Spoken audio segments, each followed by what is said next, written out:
So it's been a few days since the Eternals dropped, and watching the Rotten Tomatoes has probably been the most interesting thing with this movie.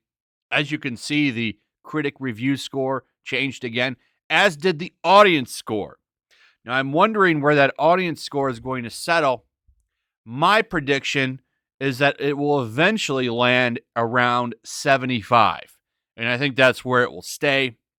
Once again, showing that there's a big gap between what critics like and audiences like. Even though I gotta say, from everything I've heard, I think I agree with the critics on this one.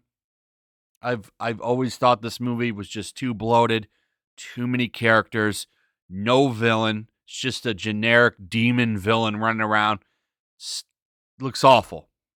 They put a lot of representation, diversity stuff first that comes before the plot, obviously, in this movie. And they really crammed it all in there. All the talking points, basically, for that movie run on some kind of woke marketing scheme. And it's like, there's nothing wrong with that stuff, but it shouldn't be the selling point of a movie. What should sell the movie is the plot. If that stuff's in there and it fits, that's fine. But give me a reason to want to see this movie, because nothing in here makes me want to see this. The costumes are boring.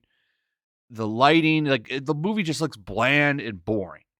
I'll watch it when it comes to streaming, because I can actually, take breaks if it's that bad. Sitting in a theater for 2 hours, being bored out of my mind, does not sound appealing. Maybe it's good. No, when I see it, I'll let you know. But what I wanted to talk about today is hypocrisy, particularly when it comes to Disney. So this was the big thing a few days ago. Disney refuses to edit Eternals LGBTQ plus representation for international countries, and everybody was celebrating it. Oh, Disney.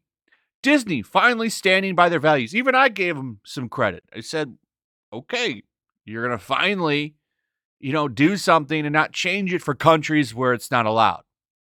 Because as you know, famously, with Rise of Skywalker, there was that kiss between two women. They edited that scene out for international countries. And of course, nobody on Twitter really talked about it. That didn't matter, proving they're all a bunch of clowns and hypocrites as well. So they got a lot of respect for this. And I think that, standing by your values is a respectful thing and not editing it out. Okay. But then the box office report for the movie dropped, and it wasn't that great.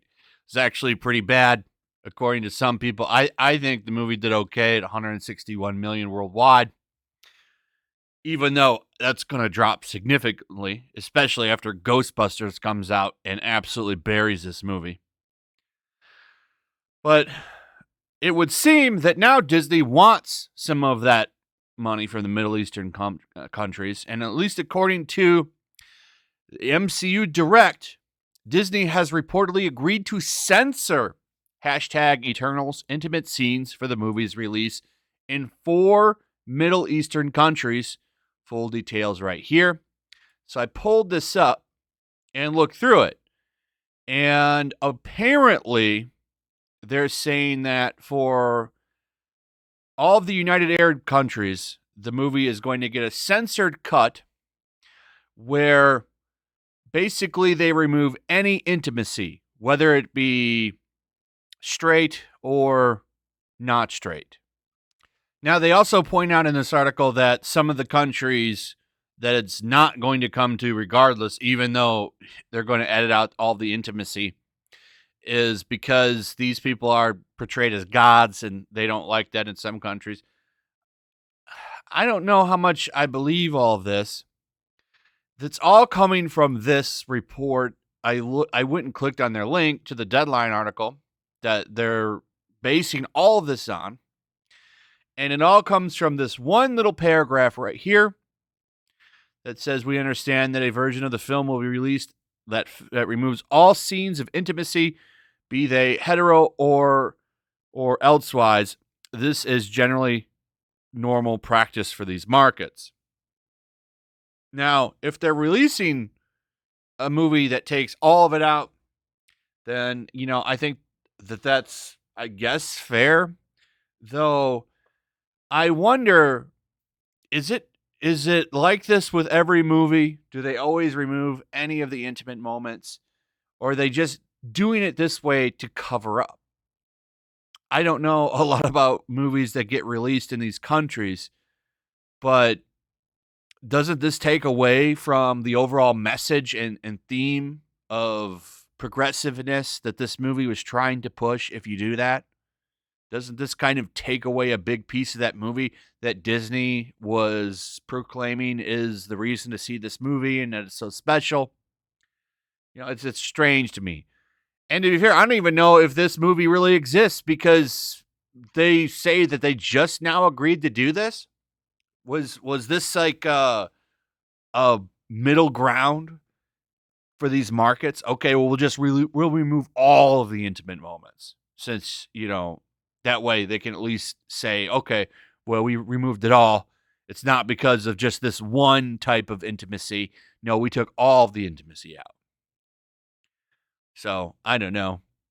I also don't, countries, they have to realize that people can just use the internet and get the unedited version eventually. It's really strange. So, I don't know. They're trying to make it sound like over on Twitter that this is going to be censored. When they say intimate scenes, they know full well what people are talking about because of the guy kissing a guy scene in here is of course going to somehow be the reason for it. So I don't know. It seems like they're trying to do a little bit of shenanigans to get people to read their shit. And it did kind of work. But until this comes out, I don't know if it's going to be like they're saying here. Wouldn't it be interesting if they left all of the straight intimacy in and they only took out a certain kind of intimacy, which Disney has done plenty of times before and people let it go. So it'll be interesting to see how this fares when it drops in these Middle Eastern countries. I'll wait for it to come out. Someone will spill the beans after they see it immediately. So we'll see. Anyway, what do you guys think? Do you think they're going to go ahead and rip it all out and leave like these scenes in? What are your thoughts on that? Also, if you would please like, subscribe, share the video. Make sure you're still subscribed. Hit that notification bell. I'll see you guys on the next one. Peace. Also, if you want to help support the channel, check out my Teespring store. There's a link in the description. You can find some merchandise in there that you might want to check out. Also, make sure to follow me over on Twitch. I do watch parties, play video games over there. They're always fun. Follow me over there and come hang out. Also, make sure you subscribe to YellowFlash, my other channel. There's a link to that in the description as well. I do a lot of live streams over there that I don't do on this channel. Usually smaller and a little bit more personal. So make sure you follow me over there and sign up.